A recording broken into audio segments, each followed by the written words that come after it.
Hey, Mr. Pond Boss, tell me what to do. You like that song? To make all my Lunker Lake dreams come true.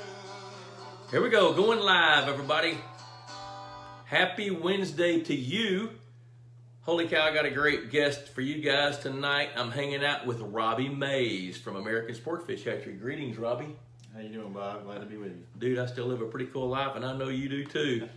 So we're going to kind of crank this up. We're going to talk about evaluating lakes, but you guys know the drill. We've already got 5 people watching this, man. There's Fred Bingaman. Look at there. Fred's checking in.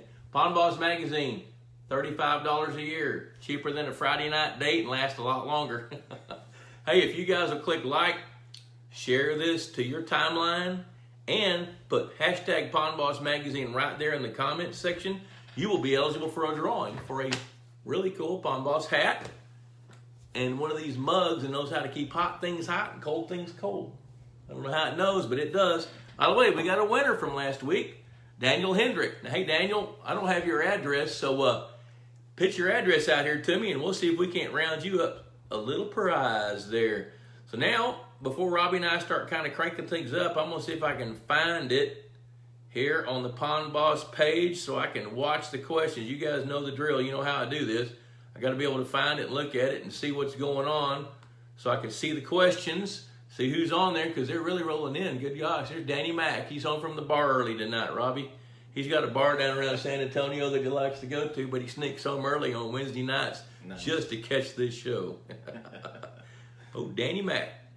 Let me see here, guys. I'm trying to find us here so I can acknowledge everybody. And you know what, Robby, I miss people early on. I like to tell everybody hello and glad they're here, which... Hello, I'm glad you're here. I like to kind of single them out if I can see them. Oh, there we are. There we are, Robby. Here we are. I just found us. Look at that. Now I just got to figure out how to spread that thing out so I can see the comments. Look at there. Top fan, Jason Nipstad. He's on. Of course he is. He's one of the first ones on every time. There's John Funk. Hey, John, I answered your question a while ago. Eric Avery. Good to see you, Eric. Mike Cottrell. All this rain is flushing my tank like a toilet. Boy, that's the truth. You guys were kind of bogged down in the rain a little bit today too, weren't you? We got hosed down pretty good by 2 inches of rain. So. And it didn't take long for that to fall. Jason Nipstad, we have our order in at American Sport Fish Hatchery. Well, Very Robby, nice. They've ordered a bunch of bass. Matter of fact, Justin and I electrofished McFadden Lake in North Carolina back in November, which is near Fayetteville. Matter of fact, I think it's in the city limits. There's Ann Kanya checking in from Montana. Carrie Martin, you know Carrie. I know Carrie very well. Look at there, Carrie's checking in. We got, how's your weather? Looks bad in Texas. Yeah, we had a little dose of rain today and yesterday, and now we're sending it to Alabama so he can see it here in a couple of days. Look at there, Corey Schropfer finally made a live one. Hey, Drew, hey, is Maddie hanging out with you? Hey, Maddie, good to see you, honey. I'm glad you're watching us tonight. Look at that. Daniel Hendrick put his address up from White House, Texas. You know what, Daniel, when you sent me that email and asked those questions, I was in White House, Texas 10 days ago. Wish I'd have known. I could have checked back. All right, Joseph Reynolds checking in. Dave Weber. Dave Weber's going to type something smarty pants here in a minute. He always does. He's always got something kind of off the cuff, off the wall.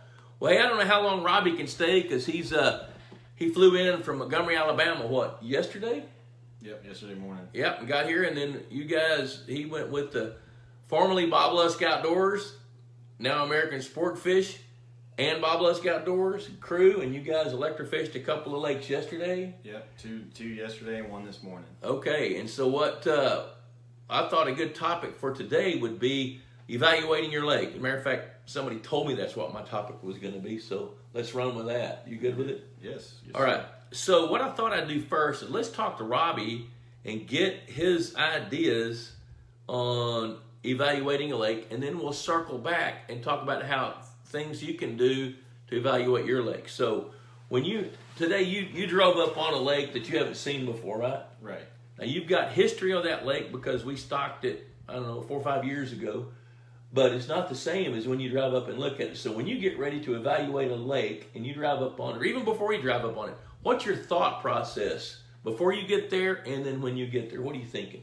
Well, it always is good to know the history if you can get it. You know, a lot of times we'll speak to the customer on the phone before we ever see the lake, and try to get a little bit of a background so we know what the customer is interested in, what their goals are for the lake, and then also kind of what's been done and what's their purpose for wanting to evaluate it. You know, most often there's something wrong with the lake. They're not happy with the fishing, severe weed problems, or something is wrong for them to be contacting us to let us know, hey, we want an evaluation. Unless it's somebody we deal with frequently and it's like a consistent monthly management customer or somebody like that. So then if you've got somebody that's a regular client, it's not so much you're going to go in to solve a problem as you are to go in and evaluate the status at that point and make sure they're on track. Exactly. For your management strategy. That's right. Is that right? That's okay, right. So now you pull up on this lake that's been one of our clients for a long time, and now you're gonna, part of your deal is you got to get in there and learn about them and learn about the lake. So when you get ready to go evaluate that lake, look at there, Michael Gray's checking in from Nashville, Tennessee, premier lake builder. Clark Cole, physical therapist who worked for me back in the 80s. A long time ago, Clark Cole's checking in. Fred Bingaman, guest needs to speak lower. Like lower your head? I don't know what that means. We're just going to talk. So you pull up on this lake and you guys launch the electrofishing boat. So now when you're looking at the lake, you're going to use the boat to collect fish. But that's probably not all you're looking at when you're out there. When you're evaluating that lake, what are you looking for and what are you looking at? You're making a lot of observations of the physical characteristics of the lake. So water color, water clarity, the vegetation density, the overall appearance. Because most of what most folks want is, as far as goals go, is you have a fish population goal, but you also want the lake to look good.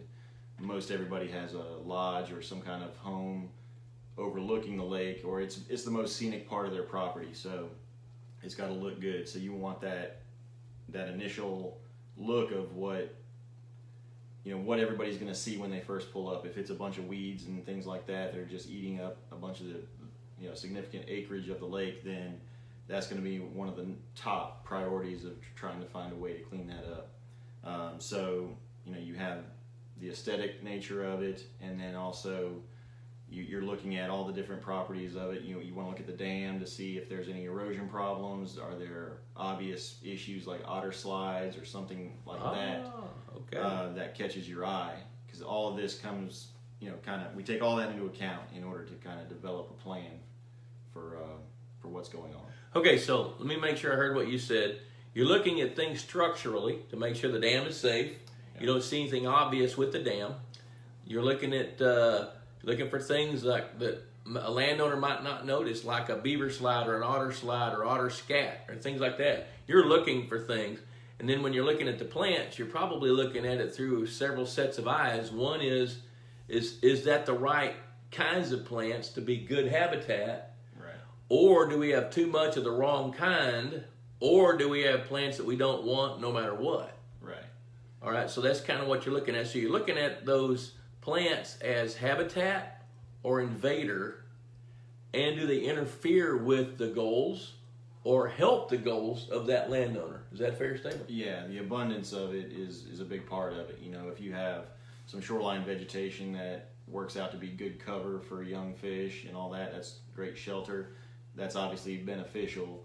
But it all comes back to the goals of the customer. We have some people that want a clean look to the entire lake, no vegetation. We have others who want that shoreline vegetation to act as a nursery for their newly hatched fish. We have others who don't care, so it kind of depends on what the customer wants. Another thing we look at is water sources for the lake. Is it a creek coming in? Because that can be a source of wild fish. That'll affect your fish population goals. Is it just runoff? And what kind of drain systems does the lake have? Are they in good condition? Are they in, a possibility for failure in the near future? Things like that. So when we do evaluation, we try to just look at everything we possibly can. I looked at a 5-acre pond a couple of weeks ago, and as we were driving around in the electrofishing boat, I saw where the beavers had begun to dam up a 48-inch overflow pipe. Yeah. And they'd back that lake up 18 inches higher. And that landowner had no idea. He'd never seen that before. So we were able to say, hey, you better get the ranch manager out here and clear that off, or you're going to have an issue later on. There's Darren Hickling. You know Darren? No. He's from New York. He and his grandfather have a very cool fish farm up there in upstate New York, and man, they're all things fish. Fred Bingaman said not lower but louder. To talk louder. Louder. All right. TJ Grogan, Dick Tabbert. Good to see you guys. David Fig checking in from Atlanta, Georgia. David, you might know Robby. I don't know. Robby does a lot of work around Atlanta. Mike Muley's checking in. Chuck Brinkman, he's checking in from Central Missouri. So we got pretty good crowd of people, from around the nation. Okay, so now you've looked at the dam, you've looked for beaver slides, otter slides, any kind of aquatic fur bearers that might have a bearing on the fishery. You're looking for, if you see a willow limb with no bark on it, you think there could be some beavers, you're looking at that. You're looking at the aquatic plants. So now the boat's going around the lake and you're doing these observations, but you're also collecting fish. So you're going to evaluate that fishery as well. So you start, I'll tell you what, let's do. Let's just take the lake that you looked at today. That lake is about 50 acres, was drained and then completely restocked from scratch with an aggressive number of high quality fish about 5 years ago. The habitat was renovated. There were some areas of new structure built with bulldozers and things. So now that lake's in its 5th year. The landowner has caught a bass. I guess it's starting its 5th year. And the landowner reported that he caught a bass about 9 pounds, is the biggest so far. Yeah. And there's some other fish in there pushing 7 to 8 pounds. So now, take us through what you saw in that lake. Okay, well, once we get started, one thing we're looking for is, several things. The species of fish that we're seeing. Obviously, you want to compare the forage fish species like bluegill, shellcracker, red ear, threadfin shad, tilapia, those types of things. You want to compare the forage to the predators that you have present. This lake only has bass in it as a predator, so we were comparing the number of bass we saw to the bluegill, which were the primary source of forage there. The relative abundance of the bluegill is a big part of what I look for. After shocking so many lakes, you kind of get a feel for, are the bluegill in balance with the predator, or are they overrun by the predator? Is there a missing size group? That's normally one of the keys to what's going on, is if you see a missing size group of bluegill, that gives you a lot of information. So what did you see today? Let's talk about the bluegill. What did you see there? Willie Howe's checking in from next door to our house. There's Jacob West, Chris Chavetta. Chris Chavetta's from Innsbruck. Tony and Lowell Bennett from Georgia. Man, we got people all over the country. Yeah. Okay, so with the bluegills, what did you see over there in that lake today? Okay, we saw several hand-sized bluegill, which are the sizes you want to catch around feeders. And we saw a lot of half-inch up to about 4-inch bluegill. After that, there was a gap from probably 5 inches to 8 inches or so. Normally if it's in balance and everything, what I've found is you see a lot of 3 to 4 or 5 inch bluegill. That's going to be your most abundant size in the bluegill population. And then you'll see fish in every other size group. But that most abundant size group is going to be your intermediate bluegill, 3 to 5 inches or so. And here that was the case. However, we didn't see many of the smaller adults. And so as we kept looking at the bass, a lot of the bass were the 16, 17 inch size range. What does that tell you? Yeah, so that's the size bluegill they're going after, is that 5, 6, 7 inch bluegill. So it looks kind of bass crowded, but it's at a bigger size than you would normally see. Normally you see bass crowded lakes at 10, 12, 14 inch size bass, and here they're moved up a little bit larger. So they're not really crowded. We want them at that size. It's just they're thinning out the food at that size group. So okay. It's kind of unusual. So your evaluation is then that the bass are growing at an acceptable rate, but now there's an abundance of bass at 16 inches long that are overeating that size range of food. That's right. So now your choices are after evaluation, is to either ramp up the food chain or decrease the number of mouths through selective culling, or both. That's right. What are you going to do over here? It's going to be both. You know, now's the time to push the forage fish a little harder than they've been pushed. And I think adjusting our selective harvest a little bit. Okay, let's talk about when we're evaluating a lake and looking at a fishery and we start talking about selective harvest. That's a mighty smooth word with more power behind it than what you might think. So if you were you're going to advise this client on how to selectively harvest bass. What are you going to tell them? What does that mean to this particular client? Well, once we run the data from the data that we collected earlier, we'll be able to tell exactly what size group needs to come or get thinned out a little bit. So once we identify that size group, we'll be able to say, all right, when you're harvesting those smaller fish, you want to focus on harvesting the males if you can, if you're getting that close in on your management. That way you skew the population toward the female side a little bit since they grow larger and have more trophy potential. So there's that aspect of it. The other thing is the condition of the fish that you're harvesting. You know, if you're harvesting small fish, and you see some of them that are really fat, look healthy, look like they're growing fast, you want to put those back in the lake. You want them to contribute to your fish population later on.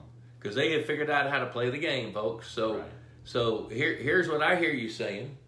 Is you want to weigh and measure each one of those fish, and if it's marginal, and you're sitting here thinking, should I take it out or throw it back? Throw it back. But if you look at that fish and you know it's underweight, I tell you, here's something. Our good friend Wade Bales with Quality Lakes over in South Carolina has developed an app for us, for us, called Smart Fish. Now, check it out on his Facebook page I think it's Smart Fish app, but it's Quality Lakes, Wade Bales, Smart Fish. It's an app you can download onto your phone, and then you can type in the length and weight of that bass, and the Smart Fish app spits out a relative weight for you at that moment. And if your relative weights of that fish are under 90, is that a fair number? Yeah. Take it out. If it's 90 or better, put it back. Because the odds of a fish with a relative weight, even if it's a 17-inch bass that's relative weight's 80 to 85%, ain't gonna grow. So, but what I hear you saying is if you have a fish that's bold and brash and big and chunky and fat, put that baby back in the lake, because it's whatever it's doing is working in that lake. That's right. So here's the word of caution as you're evaluating your fishery. If you catch a 16-inch bass, odds are pretty high that it's a girl. And if it's a boy, that's a big boy. So you're going to be looking at the condition of that fish before you choose whether or not to take it out. Is that pretty much what you're saying? All right, let's see. Look at there. There's John Krause. John Krause checking in from St. Louis, or actually north of St. Louis. He's, I think, yeah, you're in Illinois if I remember right. Philip Hay is checking in. Steve Lewis, fisheries biologist from Hot Springs, Arkansas. Shannon Kane, locally. Jason Epstead. If you can't grow the larger class of bluegill, I'm guessing gizzard shad is a good alternative. You want to tackle that? Well, I'll tell you what. Before he tackles that, let's stay on track with what. A while ago I asked, are you gonna beef up the food chain or cull bass? And you said both. So you're gonna be culling bass. We talked about that. What are you gonna recommend for the food chain to bolster that? Well, threadfin shad is one. We had just stocked tilapia in there, so that's another that'll start contributing pretty soon. But I think pushing the bluegill a little more through fertilization and then also their feeding program. They have a pretty good feeding program in place now, so I think that should continue. There's a little bit of a vegetation issue at this lake, so cleaning some of that up. A lot of it was a type of pondweed and coontail that can cover significant acreage, so we want to thin that out a little bit. I think it's kind of preventing fertilization from happening quite like it should. Okay. So all of those things in combination, basically. Okay. So here's what I heard. What I heard you just say is you want to create better conditions with water quality and habitat availability for young of the year fish to have food and cover by managing the aquatic plants to keep them from hoarding all the nutrients that you'd rather be converted into a plankton bloom. That's right. Okay. And then the second thing is you're missing species of fish in that lake, which are threadfin shad. Now I know threadfin have been stocked in that lake, so what probably happened, this is a lake along the Red River in North Texas. We had 1 week of really frigid cold temperatures, and it just takes 42 degrees and threadfin shad are going to die. So 3 out of 5 winters, the threadfin shad make it here. We looked at some lakes about 60 miles south of this one last week, and threadfins were abundant.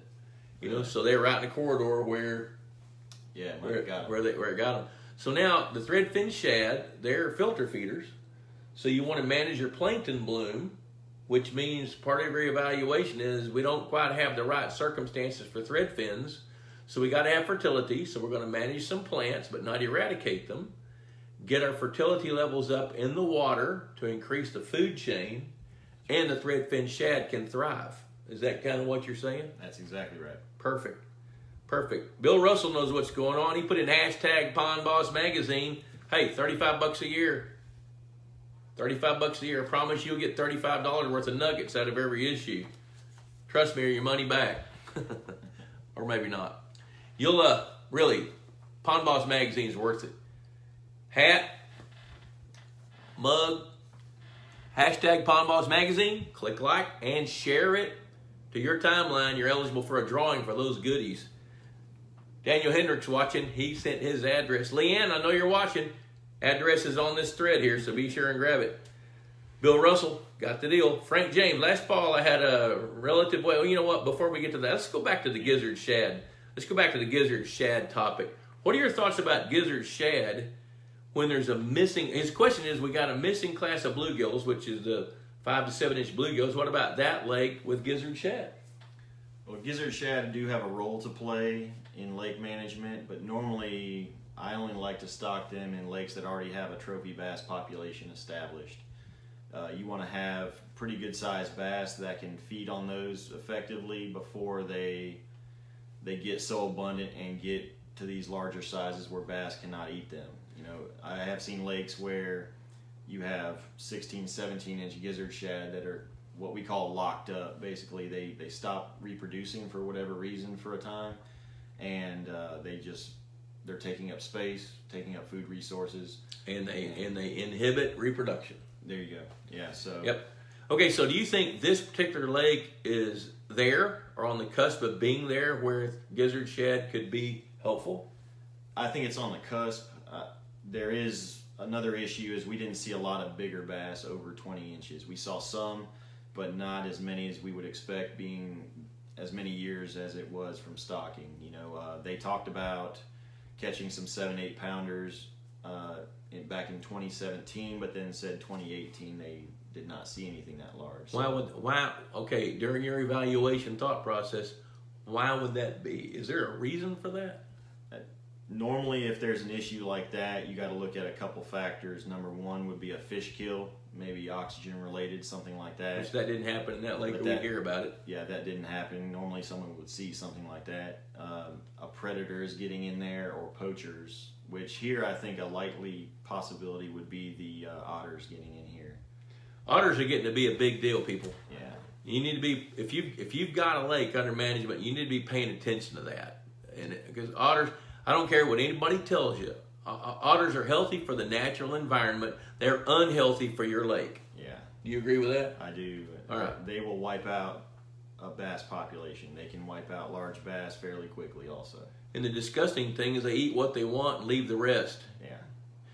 Frank James says, last fall I had a relative weight around 90% for largemouth bass age 14 inches, but 120 plus on bass above 15 inches. Since then, I've taken out 195 largemouth bass less than 14 inches in my 7.5 acre pond.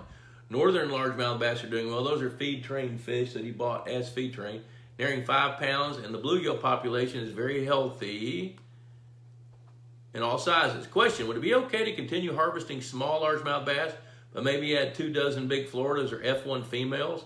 I like aggressive largemouth bass, but would like a shot in an eventual 10 plus pound lunker.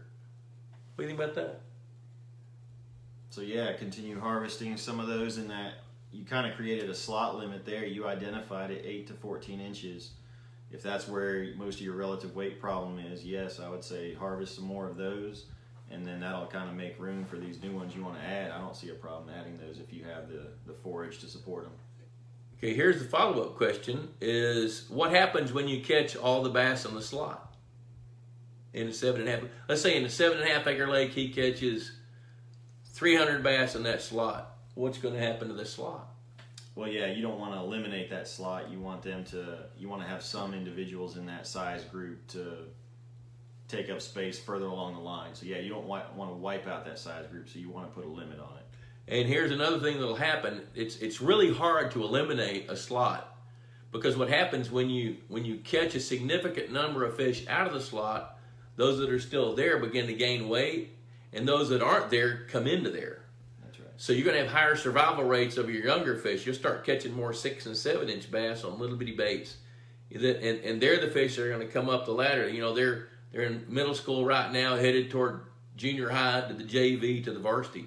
So you're going to continually have fish coming back into that slot. But if you over-harvest that slot, you're going to wind up with, you're going to diminish your food supply for your biggest bass. For one thing, got to remember that. A 10-inch bass is going to feed a 7-pound bass.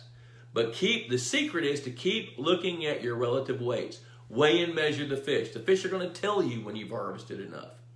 If they look like an Alabama deputy sheriff, like Ray Scott says, they're doing better. If they look like an Ethiopian long-distance runner from the Olympics in the 70s, different story. He didn't really say that, did he? All right, so Shannon Kane says, prior question related to effect that air and precip temperate. Okay, prior question related to the effect that air and precip temperatures will have on the water temperature. Okay, so this rainfall you had today, what effect is that going to have? Okay, wait, I see, I missed it here. Shannon says, in this case, what would be the minimum average depth of a lake need to be to sustain thread fins? Okay, in case the thread fins die. How do you minimize thread fin shad death in these marginal areas of the United States? How deep does the water need to be, or does that play a role?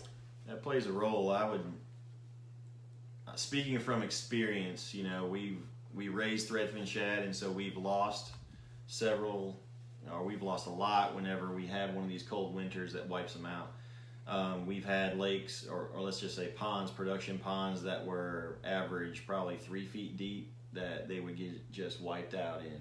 Then we would have some that were more like 8 feet deep, and we still lost them in those. So where we saw them survive when that happened were lakes that had 15 feet of water and probably 20 plus acres.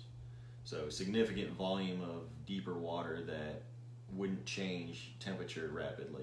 All right, so what you're saying is lower lethal for threadfin shad is 42 degrees, but what you're also saying is how quick it gets cold can be a big stressor on those fish as well. So the depth, it depends on where you are, really. I mean, if you're in Tyler, if you've got 15, 18 feet of water depth, you're in good shape.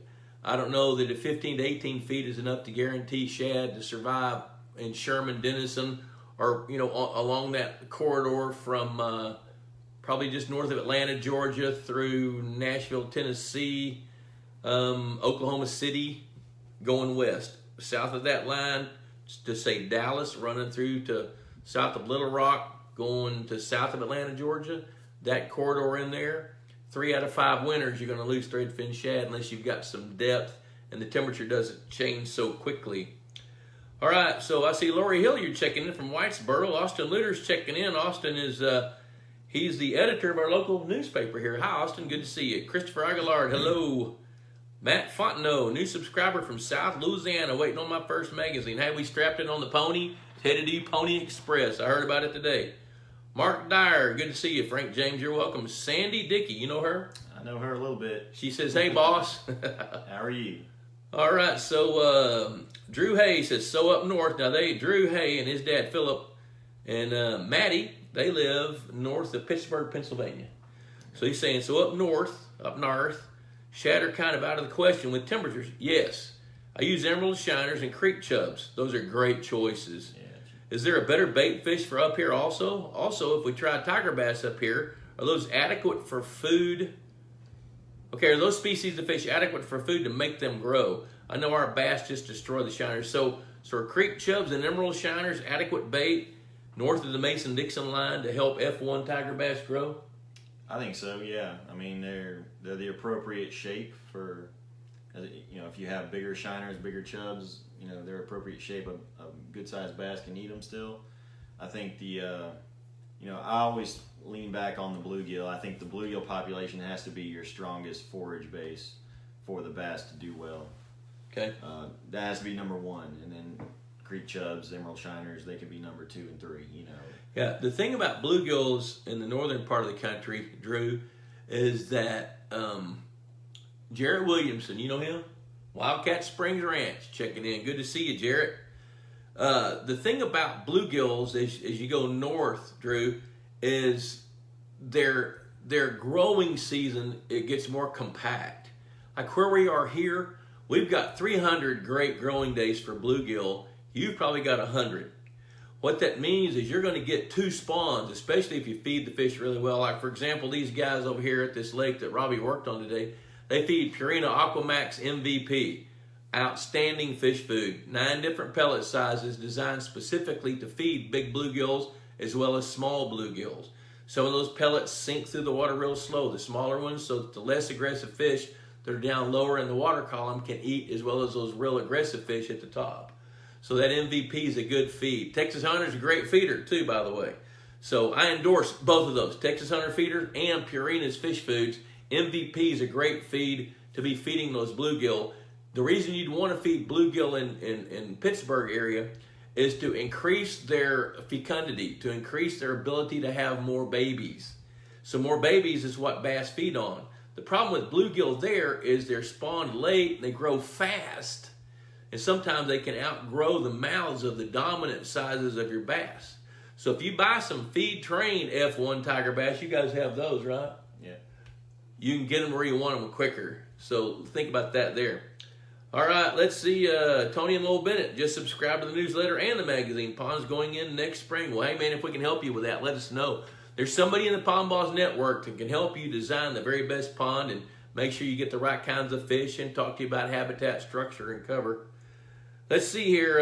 I know you've got a bunch of stuff you got to do. You want to stick around a bit longer, or you need to cut out? I'll stick around just a hair longer. Okay, woohoo! All right, he's going to hang out. So you know what? Let's switch gears a minute. We're going to talk more about evaluating lakes, but tell us about you, where you're from, what's your background. I mean, there's 3 partners in American Sport Fish. Sean McNulty is a fisheries biologist that's grown up in the aquaculture business. He manages the fish farm. Sawyer Childs, who is also a fisheries biologist, he manages a second fish farm and does the dredging. Tell us about Robby Mays. All right. Well, I grew up around Pensacola area, Pensacola, Florida. Went to Auburn University after high school and got a bachelor's degree in fisheries management, and also did some aquaculture work for my master's degree. Shortly after that, I started working at American Sport Fish as a fisheries biologist, and I did a lot of electrofishing surveys. I spawned largemouth bass and did the feed training on all of our largemouth there. Did that for about 10 years before buying into the company there. And since that time, since we bought the company, we have increased our footprint as far as electrofishing goes. And then also we started a pond management division where we go out and do monthly management on everyone's lakes, where we fertilize as needed, make herbicide applications,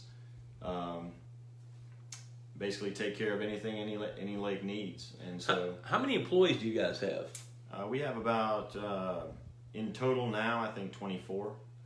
And so you guys are pretty serious about it. How many monthly clients? That sounds like a monthly client footprint's a big deal for you guys. How many of those do you have? Just, you don't need to give away anything proprietary, but yeah, probably around 150.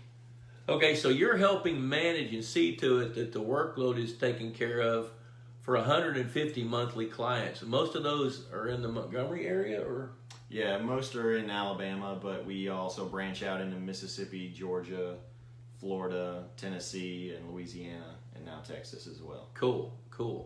And so I know you spend some time in an electrofishing boat. As a matter of fact, I looked outside and saw a cot in it where you spend the night there sometimes.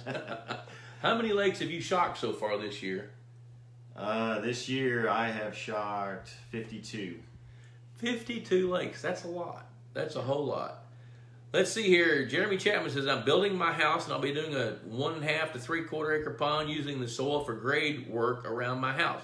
Can I hire you as a consultant, or is there someone in your network in southeastern Michigan? Yes to both of those.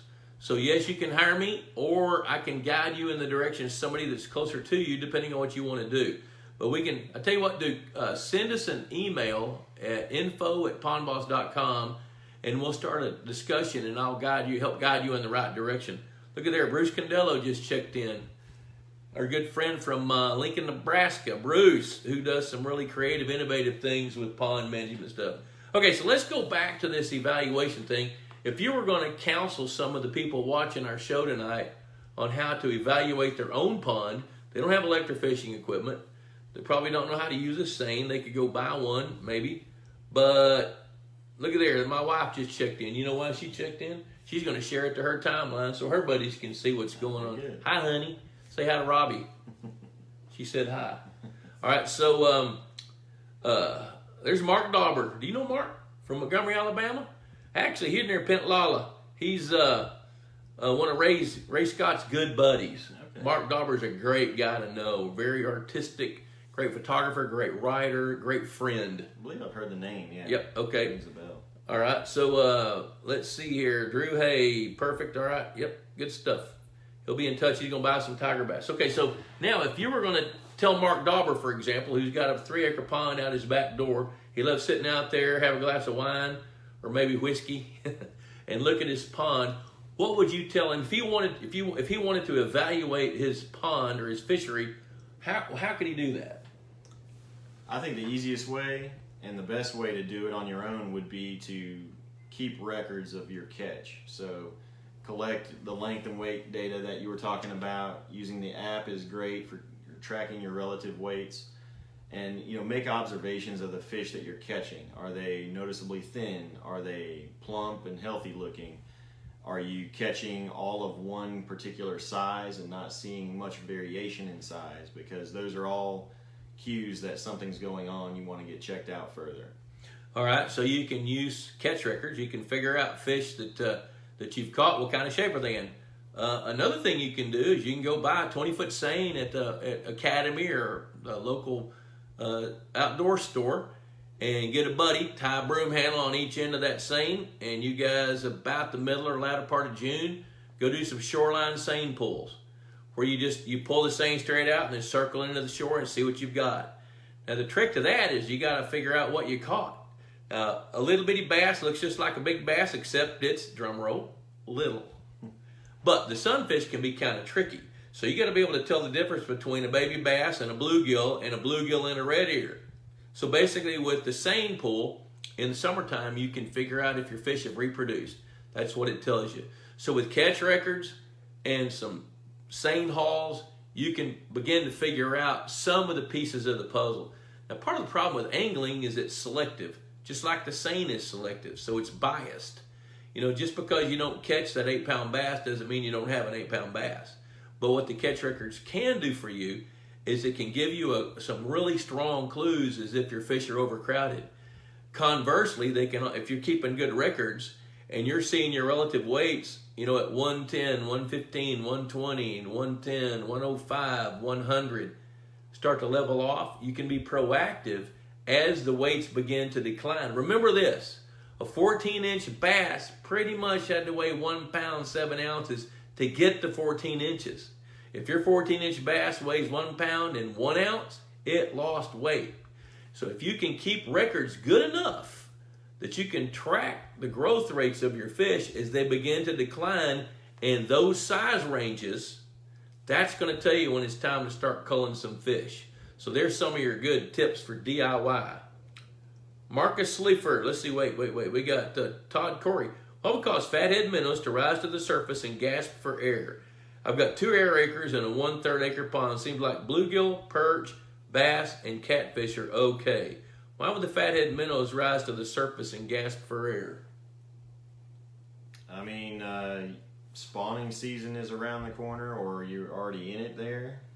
I don't know where he is, but if he's got perch, I'm assuming he's got yellow perch since he said bluegill and perch. Yeah. Okay. All right.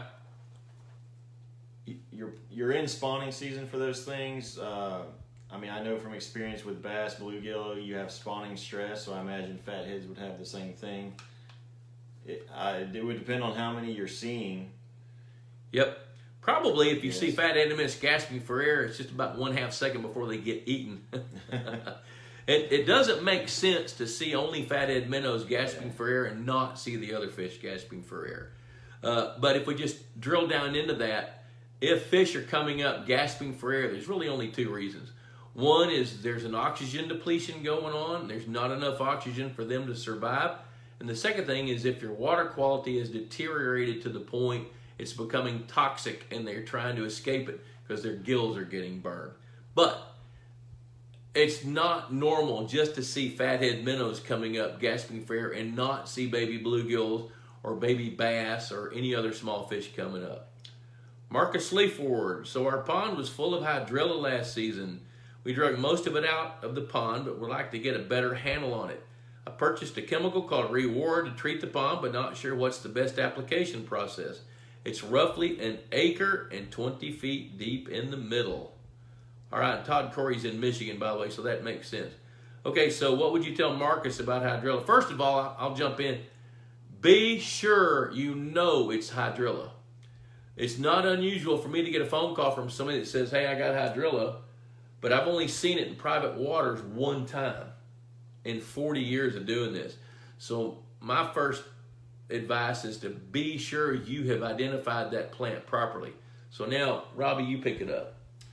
Well, the question I would have is it growing in 20 feet of water, or is it just along the shoreline of the pond? Basically, the way we would treat, the best way to treat would be from a boat, and I would start on the shoreline because hopefully it's not in 20 feet of water all the way topped out. Whew, well, if it is, that's trouble.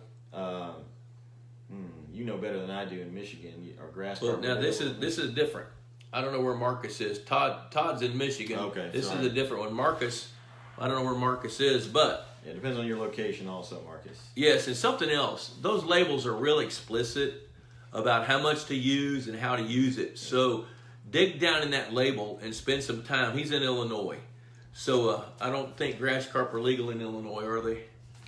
I don't know off the top of my head. We'd have to look at that. All right, double check and make sure you've properly identified that plant, Marcus, and then dig down in the label, because if you do have hydrilla, you do want to be sure. The Reward is a contact killer, and it will work, but you need to follow the label to make sure you get the right quantity in the right places, and you need to know the depth. You know, if you've got hydrilla growing in 12 feet of water, you're going to have a little different process than if you've got it growing in 4 feet of water.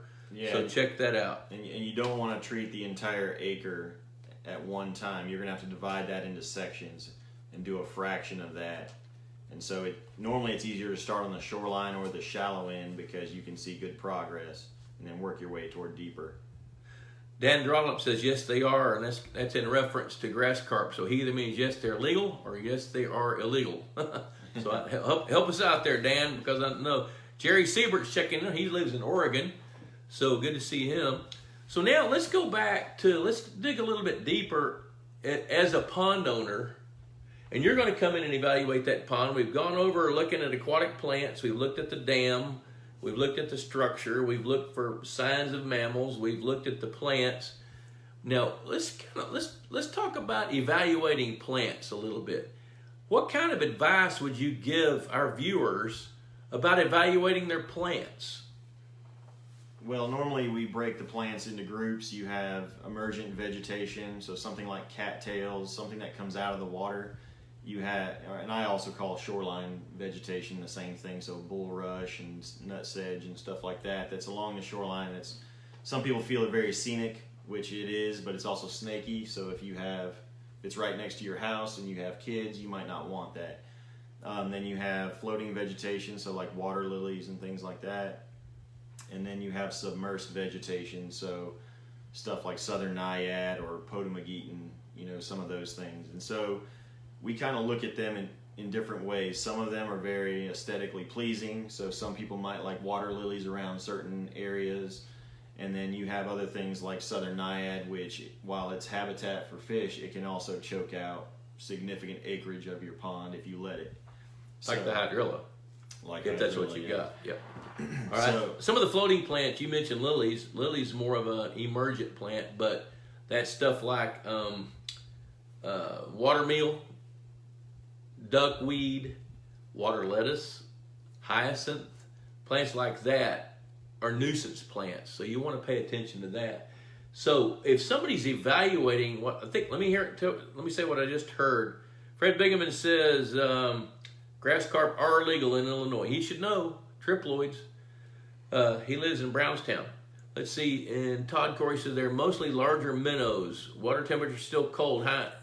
You're in the high 30s at night. Yeah, you guys have this thing that you call winter. We have a thing called summer. Jerry Siebert's going to open a new fisheries business in Belize. Any advice? Yes, wear sunscreen. Man, if you got a market, people are willing to buy what you got, and you can raise it, and you got the capital to do it, go to Belize. Just wear sunscreen. There's Morgan Tyler. Morgan Tyler works with Purina Mills. As a matter of fact, he's involved in their wildlife feed side. I mean, that guy grows some gigantic deer all over the South. He's based in Texas, but man, that guy, if you guys out there want to grow some deer, you need to talk to Morgan Tyler.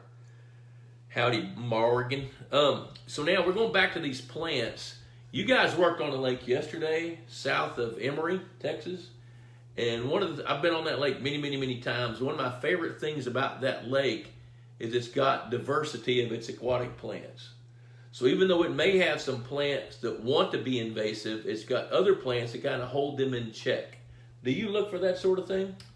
We do, and we also take into account whether or not we're planning on fertilizing the lake. Because if we are fertilizing, then that's going to stimulate the growth of those plants. And so we want to have, if possible, a happy medium. You know, you want to have the habitat, you want to have good diversity of plant material and everything, but also you want to have productivity in your lake. So it depends on what the plant is. That's a big part of it. We want to have things that won't get out of control and cause you issues with whatever your goals are for the lake. Okay, here's what I think I heard Robby say just then, is some plants are good, but too much is not. Is that what you just said? That's right. Yeah. If we drill down into it.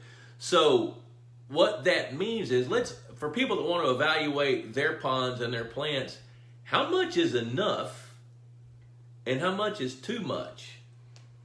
Well, and again, it comes back to what your goals are for the lake. So what we look at is it causing you issues for what you want to do? So number one, do you want to fertilize the lake to maximize the productivity? If yes, then there are certain plants we don't want to have at all.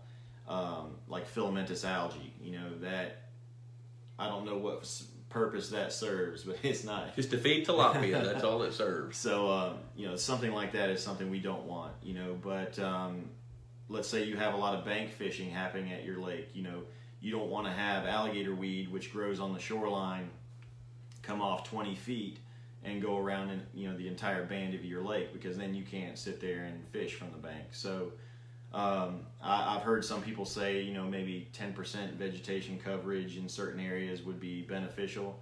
I don't know. You may have a better feel for that than I do, but normally on certain plants, I'm trying to eradicate them. On others, I know they're not going to get out of control, or it's something that the customer likes, it looks nice, or it's something we can maintain in a certain area.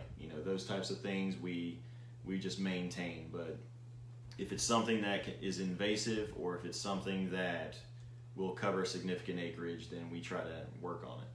I'll kind of give you guys some tips here about my thoughts too. If more than about 25% of a pond is covered in any kind of habitat, that's about where you want to be. You don't want it all to be plants. So I'm going to tell you, if you've got much more than 20% coverage of the surface bottom of the pond, you're getting on the cusp of having more than you need. If you get to 35 or 40%, that's going to inhibit fishing. If you get to 60%, you're going to have fisheries issues with that. Now, a little tip about algae that a lot of guys don't think about is if you go out and kill algae right now with an algicide, and it's clinging to some bushy pondweed or some other kinds of plants under there, when you kill that algae, that's going to open the window for that other plant to just blow up. So plan on killing both. Or another thing is, if that algae is really not bugging you, leave it alone, because it's going to go away when the water temperature goes up. And right now it can be inhibiting a more invasive plant underneath it. So as you're evaluating, be sure that you're looking for other plants, so you just don't see with tunnel vision just that one plant. Let's see here. Dan Drollop asks if I've had any luck finding who sells eelgrass and pondweed. You need to talk to Jason Nepstead about that. Eric Avery, how often should I electrofish my lake to add to my hook and line statistics? That's a great question, Robbie. So he's keeping really good catch records. He's got the SmartFish app, and he's tracking his relative weights.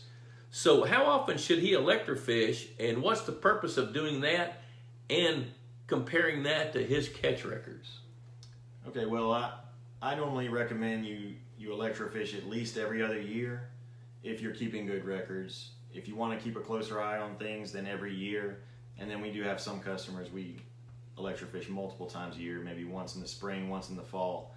But I would say every other year at least. That way you can identify if you have issues. Because something like otters, if they start getting in your lake, let's say you're not on the property every day, they can get in your lake and they might change things in a month's time, and you not know it. You don't know what happened. So this is be a way you can kind of identify those problems, or help figure them out before they become a massive problem, like your fish population gets wiped out, something like that. Okay, so once a year or maybe every other year, and then compare the data that is collected with the electrofishing boat to your catch data. Because the electrofishing boat's unbiased. It's going to capture whatever's coming there. It's unbiased compared to angling. Angling is singularly biased. Electrofishing is biased from the sense that we can only shock 6 feet deep, in a swath about 15 feet wide and probably 25 feet long, and it makes noise so the fish can run from it. But with a big enough sample from electrofishing, you're going to get a random sample that's going to let you compare to your data, and it will help you figure out if you're doing the right things with your harvest plan and all that. That's a great question, Eric. Glad you asked that. Jerry Siebert, no grass carp here. Fish and Wildlife would not allow. Yeah, well, I don't know what to tell you about that. All right, looks like Jason Nepstead replied to Dan. That's good. Sean McNulty, sorry I'm late. I've been shocking Robbie's ponds in a tornado outside of Memphis. We were in it earlier, so it came to you. You're welcome. Congratulations. He says you're welcome. All right, now, David Reichs checking in from Aqueduct up in Ohio. Good to see you, David. Frank James, I know you want a good bloom before stocking thread fins, but will the thread fins eat the bloom and cause it to go away? Great question. Well, they eat the plankton, the phytoplankton, or the zooplankton mostly in the bloom, but the bloom is primarily phytoplankton. So they won't eliminate the bloom. They'll help thin it from what we've seen, but they won't eliminate it on their own. But normally the bloom is feeding off of the nutrients in the water, and so that nutrient load is going to fluctuate. And so that's why a lot of folks recommend fertilizing once a month, you want to base it on visibility, but generally about once a month. So your nutrient loads are fluctuating. As they decline, your blooms tend to go away, and so then you stimulate it again with fertilizer, and then it reappears. Here's another spin on that too, Frank.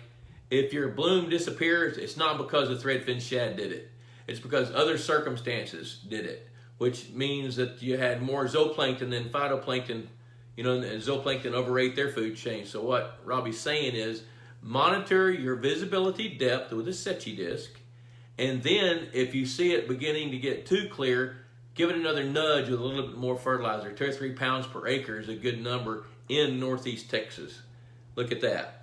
So the threadfin shad won't eradicate it. And also keep in mind that when a threadfin shad eats bloom, eats zooplankton, it doesn't convert it very well, but it's still putting waste back in the water. So it's fertilizing the water after it uses its own food, So it's not taking as without giving back as well. Craig Dixon, turtles, they like to eat Aquamax also. Should I be concerned? I would not be, no. Most turtles don't cause you any issues with your fish population or anything. They'll eat your feed. Some people see that as a nuisance. I'd let them eat it.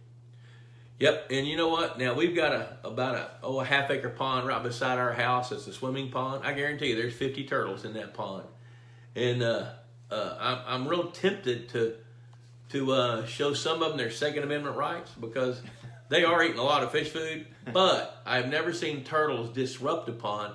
But yeah, they'll eat your fish food. I think that I'm with Robby on that. I don't think you need to worry about it unless you're seeing 50 turtles looking like little submarines coming to your feeder. Now, if that's the case, set the feeder to go off at midnight for a few days and see if that changes their behavior. I've tried that. It works for about 2 days. Let's see here. Dan Drollop, okay, you guys are talking back and forth. Gary Hempel says telephone fishing. Yep, that's what we do. And matter of fact, when the game warden shows up to catch us, we just invite him in the boat because they like it.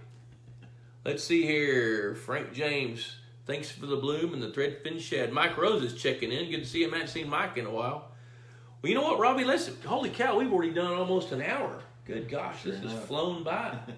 So if you were going to give more advice to people about pond evaluation, we've talked about evaluating plants. We've talked about evaluating their fish through catch records and maybe shoreline seining and identifying their plants. What about water chemistry? Should they evaluate that? Yeah, that's a good thing. Yeah, normally we try to sample water chemistry of our monthly customers. Sometimes monthly, most of the time it's quarterly, at least yearly. But what we look for is your total alkalinity, your total hardness, and your pH. Those values, we try to keep them within certain ranges for fish health and fish growth purposes. So, normally we're looking at the alkalinity to determine if you need lime or not in order to be able to fertilize. There have been some places like where we are in South Alabama that have such low pH soils that there's an issue with pH in those waters. And so even though we're not planning on fertilizing, there have been some that we limed anyway just to keep them where the fish will reproduce. So watching the pH just to kind of see what range it swings within, make sure it stays within a healthy range, that's good. And then your hardness and your alkalinity to determine if the mineral content is good for fish growth. Here's a tip that he just gave you. If the pH is too low and the alkalinity is too low, fish won't reproduce. Fish have to have alkalinity, which is calcium carbonate. They got to have lime in the water in order to develop their bones. If they don't get it from the food they eat, they got to glean it from something that's eating it in the water. So your water chemistry is huge. Another thing that I read between the lines with Robby's comments just then is the more stable your water is, the more stable it is as the medium for your fish. Right. So alkalinity needs to be at least 40 parts per million, preferably higher than that, to give the buffering capacity to keep the pH from swinging up and down every day. So alkalinity is a big deal. So monitor your water quality. Okay, so now we talked about evaluating water. We've evaluated plants. We got 2 minutes before we're shutting off. We talked about evaluating fish. Is there anything else they should evaluate? Well, the big one to me is you got to have your fish harvest, your bass harvest. That's the key to a lot of this. Most of the lakes we go out and evaluate, there's been a lack of harvest somewhere along the way, or you have a lack of reproduction in the lake. So your bluegill aren't reproducing quite like they should. Well, your bass are still going to reproduce and wipe them out. So the bass harvest, 90% of what we see is a lack of bass harvest somewhere along the way. Excellent. Right on. Well, look here. Scott Lindsay said, I enjoyed this info, guys. Thanks. You're welcome. Mike Cottrell, great info tonight. Thanks, Robby. Robby, my guest. Robby, if you wanted people to try to get in touch with you, what's the best way for them to get in touch with you if they want to have a pond or lake evaluated? Well, you can give us a call at 334-281-7703. You can look at our website, AmericanSportFish.com. We're on Facebook. We're on Instagram. We're connected with you. So you can reach us through any of those ways. Outstanding. What a great show, man. Thanks for hanging out. Let's see. Oh, we got one more real quick. I don't know. Let's see. Chris Landeck, 1 acre pond, 10 green sunfish per half hour. Nothing else ever caught. I recently put 6 largemouth bass on the pond. Yep, you're on the right track. Stock bluegills. Hey, thanks for joining us tonight. Remember, hashtag Pond Boss Magazine. Click like, share this to your feed, to your timeline. You're going to be eligible for a drawing for a Pond Boss hat and a mug. And by the way, while you're online, go to pondboss.com. click on subscribe to Pond Boss. 1 year subscription, $35. Good stuff. So adios. We really appreciate you guys watching, and we'll check back in. I think next Wednesday, I think I'll be in Oregon. So I'll be checking in with you then. Jerry, you're probably going to call me now, so we'll talk about that because I got something going on up there. I'll be there for a couple of days. So until next Wednesday, thanks for coming in, and we will see you then. Adios.